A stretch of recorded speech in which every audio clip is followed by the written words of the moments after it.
靈修分享日期2025年4月8日，經文民數記11章10至23節。摩西對上帝講自己無法獨自管理百姓，上帝就吩咐摩西從以色列嘅長老同埋官長中招聚70個人嚟幫助佢，又要佢吩咐百姓潔淨自己，等候食肉。上帝要百姓食肉一整個月，摩西感到難以置信。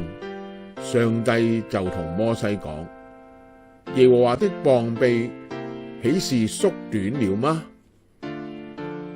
今日大部分人都唔受冇肉食，甚至因為食肉過多而患上長期嘅慢性疾病，如心臟病、血壓高、糖尿同埋膽固醇高等。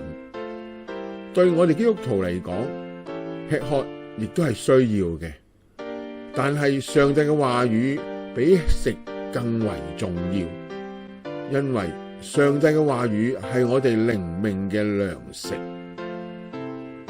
當時耶穌被聖靈引到曠野，受魔鬼的試探，他禁食40晝夜，後來就餓了。